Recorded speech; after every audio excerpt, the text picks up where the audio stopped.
चलें आप स्टार्ट हो गए स्टार्ट है। अस्सलाम वालेकुम, welcome back to my YouTube channel. कल वाले लेक्चर में हमने सीखा था बेसिक मैथमेटिक्स में साइन कंसेप्ट के बारे में। आज हम सीखेंगे अलजेब्रिक फार्मूलाज या अलजेब्रिक आइडेंटिटीज और लॉज ऑफ एक्सपोनेंट के बारे में। लॉज ऑफ एक्सपोनेंट को हम उर्दू में कहते हैं कुव्वत नमाई के कवानीन। तो सबसे पहले हम सीखते हैं अलजेब्रिक फार्मूलाज, अलजेब्रिक आइडेंटिटीज। तो सबसे पहले जो अलजेब्रिक आइडेंटिटीज है, हम अलजेब्रिक आइडेंटिटीज में कोई भी अल्फाबेट इस्तेमाल कर सकते हैं, यानी हम एक्स वाई भी लिख सकते हैं और ए और बी भी इस्तेमाल कर सकते हैं। तो पहला जो फार्मूला हमारे पास आएगा वो आएगा a प्लस बी का whole square is equal to a का square plus 2ab plus b का स्क्वायर, यानी कि a प्लस b का whole square is equal to a, यानी कि यहाँ पे पहली क्वांटिटी a आ गई है तो उसका स्क्वायर आ गया, फिर प्लस 2 फार्मूला का, फिर पहली क्वांटिटी उसके साथ मल्टीप्लाई, फिर दूसरी क्वांटिटी उसके साथ मल्टीप्लाई, प्लस एंड पे जो दूसरी क्वांटिटी होगा उसका स्क्वायर हमने बना देना। दूसरी फार्मूले में हमारे पास यहाँ पे प्लस था, अब यहाँ पे हमारे पास क्या आ गया है माइनस, यानी a माइनस b का whole square is equal to a का square minus 2ab plus b का स्क्वायर। सिर्फ एक चीज का फर्क है, यहाँ पे प्लस था, यहाँ पर क्या आ गया है माइनस, बाकी सबके साथ प्लस रहेगा, सिर्फ दो के साथ हम माइनस का एडिशन कर देंगे।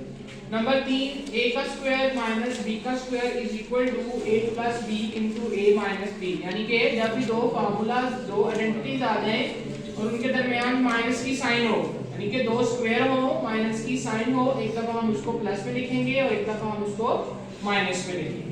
नंबर 4 हमारे पास है a प्लस b का whole square plus into a minus b का whole square is equal to 2 into a का स्क्वायर माइनस b का स्क्वायर।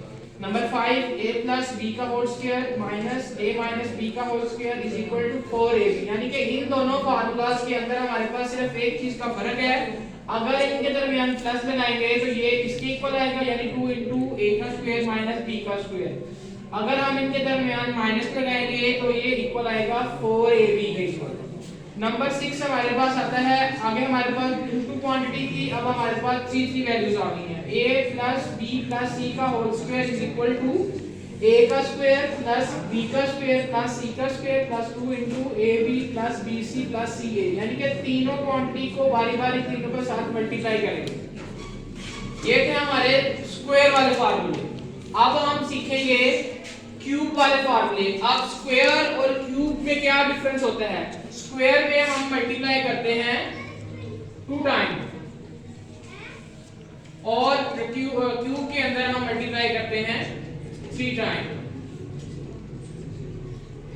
स्क्वायर में हम 2 टाइम्स मल्टीप्लाई करते हैं और क्यूब में हम 3 टाइम्स मल्टीप्लाई करते हैं। इधर हमने स्क्वायर वाले फार्मूलास पढ़े थे, स्क्वायर वाली आइडेंटिटीज पढ़ी थी, इस वाली साइड पे अब हम पढ़ेंगे क्यूब वाली आइडेंटिटीज। तो पहले आता है एक x की 3, इधर यहाँ पे मैंने आप लोगों को a और b के साथ करवाया है, इधर मैं आपको x और y के साथ समझाऊंगा।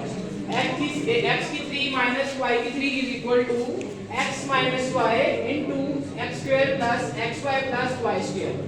x की 3 प्लस y की 3 is equal to x plus y into x की square minus xy plus y square. अब इन दोनों फार्मूलास के अंदर हमारे पास सिर्फ एक चीज का फर्क है, अगर यहाँ पर माइनस है दरमियान में तो हमने क्या करना है xy के साथ प्लस लगाना है, लेकिन अगर यहाँ पे प्लस है तो xy के साथ हमने माइनस लगाना है। हमने इसको अपोजिट करना है, अगर प्लस लगा है तो आपने माइनस लगाना है और अगर माइनस लगा है तो आप लोगों ने प्लस लगाना है। नंबर 8 हमारे पास आ गया है x माइनस y का whole cube is equal to x की cube plus 3xy into x plus y plus y की cube. Number 9 x plus y का cube is equal to x का cube minus 3xy into x minus y minus y की cube, यानी यहाँ पर जो हमारे पास डिफरेंस है दोनों के अंदर वो यही है, अगर यहाँ पे माइनस है तो आप लोगों ने क्या करना है, सबके साथ क्या करना है माइनस लगाना है, और यहाँ पे प्लस है तो सबके साथ क्या लगाना है प्लस लगाना है, ठीक है। उसके बाद हम डिस्कस करेंगे लॉज ऑफ एक्सपोनेंट के बारे में। अब लॉज ऑफ एक्सपोनेंट हमारे पास क्या कहते हैं? लॉज ऑफ एक्सपोनेंट में हमारे पास होता है एक बेस होती है और उसके एक्सपोनेंट होते हैं। अब लॉज ऑफ एक्सपोनेंट क्या कहता है? अब यहाँ पे हमारे पास a की पावर n है मल्टीप्लाई a की पावर n है, यानी जब दो बेस एक जैसे हो, जब दो वैल्यू के बेस एक जैसे हो और वो मल्टीप्लाई हो रहे हो तो उनके जो एक्सपोनेंट है वो लॉज ऑफ एक्सपोनेंट हम क्या कहता है कि उसके एक्सपोनेंट आपस में क्या हो जाते हैं, प्लस हो जाते हैं। नंबर 2 पे अगर दो वैल्यूज की बेस एक कैसी है तो अगर वो डिवाइड हो रहे हो, मल्टीप्लाई हो रहे हो तो एक्सपोनेंट आपस में प्लस होते हैं, डिवाइड हो रहे हो तो आपस में एक्सपोनेंट क्या हो जाते हैं, माइनस हो जाते हैं। इस चीज को अपने ध्यान में रखें, अगर मल्टीप्लाई हो रहे हो तो एक्सपोनेंट आपस में क्या हो जाएंगे, प्लस, और अगर डिवाइड हो रहे हो तो एक्सपोनेंट आपस में क्या हो जाएंगे, माइनस हो जाएंगे। नंबर 3 जो हमें कहता है a की पावर m मल्टीप्लाई b की पावर m। अब यहाँ पे बेस जो है वो डिफरेंस है और एक्सपोनेंट सेम है। जब बेस डिफरेंस हो और एक्सपोनेंट सेम हो तो हम उनको ब्रैकेट में बंद करके उनकी पावर 1 लिख सकते हैं। यहाँ पर मल्टीप्लाई हो रहे हो तो यहाँ पर भी अप्लाई हो सकता है, और अगर यहाँ पे डिवाइड हो रहे हो यानी a की पावर m ओवर b की पावर m, अब इनको भी ब्रैकेट में इकट्ठा बंद करके उनकी पावर हमने 1 बना दी। अब उसके बाद a की पावर 0 है, यानी कि अलजेब्रा में अलाउड ऑफ एक्सपोनेंट में ये बताता है किसी भी चीज की पावर 0 हो वो हमारे पास किसके इक्वल होगा, 1 के इक्वल होगा। एंड पे हमारे पास है a की पावर -1 है is equal to 1 over a।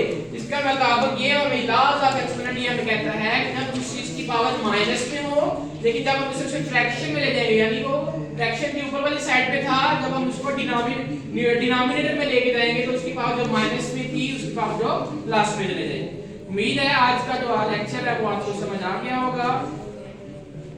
Ji students, आज का लेक्चर समझ आ गया? Yes.